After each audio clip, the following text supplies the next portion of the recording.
Hi everyone, I'm here to do another recap video, this time for session number 3 in our Game of Bones campaign.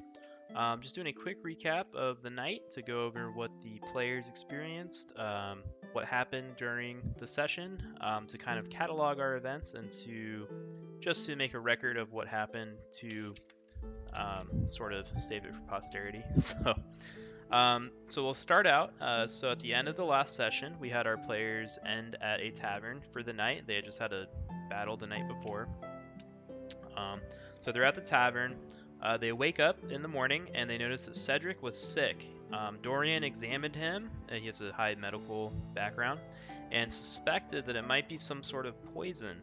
Lyra examined her mace from the night before and noticed a thick purple liquid on the mace, and they also noticed a sort of purplish colored pattern on one of Cedric's wounds. And so they're not really sure what kind of poison this is, but Lyra knows a guy named Jay who's a sort of a kind of a back alley doctor who might know what's going on. So they make their way back. So they're in kind of close to Purple Harbor. This is in Braavos, by the way. They're by Purple Harbor. They make their way back to Ragman's Harbor by the Bloody Bridge, and that is kind of where Jay is. So they go inside. They give the password, and Jay examines the poison. He takes a sample of it. He puts it in his little alchemy set, and kind of does all the tests and all that, and says, you know what you've got here is some Dothraki lifeblood stealer. The translation's kind of messed up, but that's what it translates to roughly. So the antidote is going to be some darkwood moss and some hair of elk. So the players previously had found the name of someone named Liana, who's an herbalist in town. So they decided to make their way to Liana to hopefully get some herbs and get some elk hair, I guess. So they make their way downtown, down to Liana, and they go into her shop, and they're greeted by her son. Liana's currently sick, but she gives the players the herbs they want, and she's going to give them to them for free in favor for a return. But the players go to kind of off-island to collect more herbs and stuff for her. So she asks for that favor, and the players agree to it. And then they go back to the Green Dragon, so they return there, and they give the antidote to Cedric, and by this time it's kind of late in the day, so they're thinking, okay, we need to get some rest, we need to recuperate, we need to, get some rest for the day ahead. So they all take a long rest, and the next morning they wake up. Oh, by the way, this tavern has has breakfast included. It's a nice fancy tavern that gives free breakfast. So the next morning they argue about doing the favor for the herbalist. They also notice a wanted poster in the tavern for Aegis Valgarion, a spy, but they kind of don't want to do that because they're dealing with this herbalist thing. So as they leave the tavern, basically Dorian and Artemis don't really want to do the quest for the herb lady.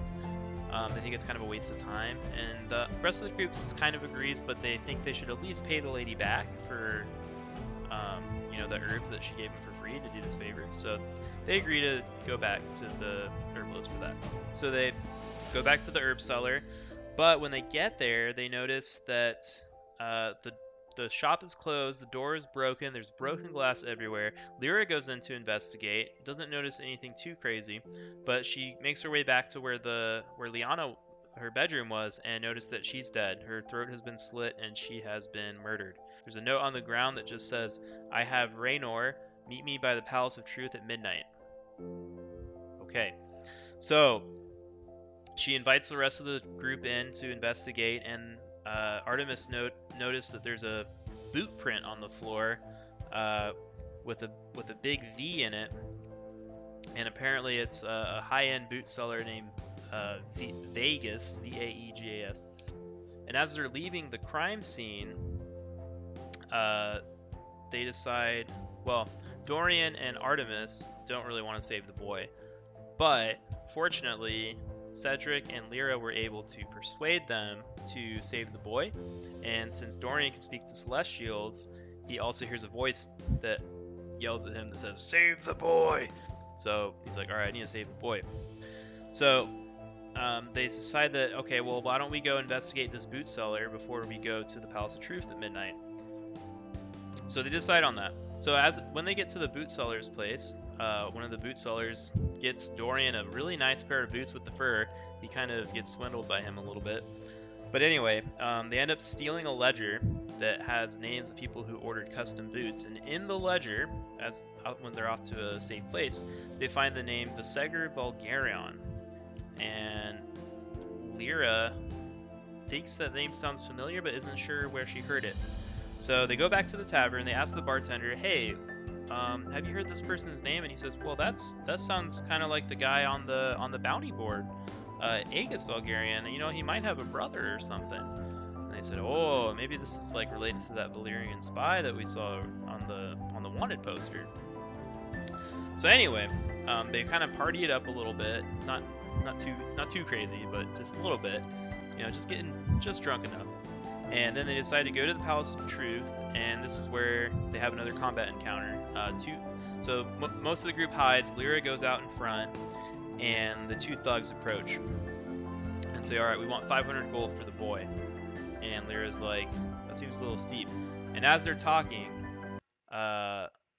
Artemis throws a dart at one of them and hits them and initiates the combat sequence.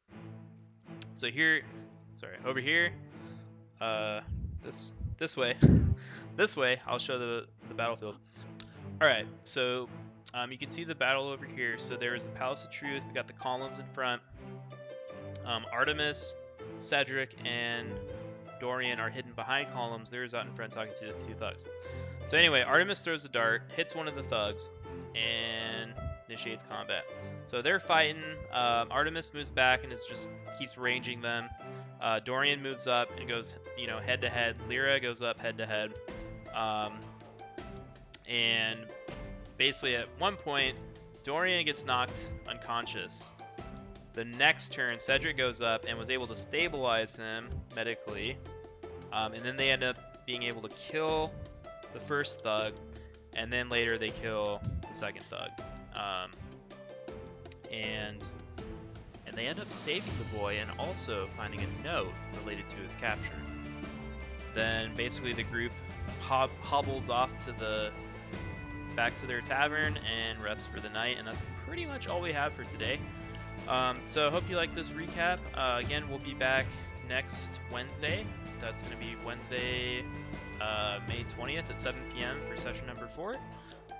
So I hope to see you guys there, and happy dungeoning. Alright, later.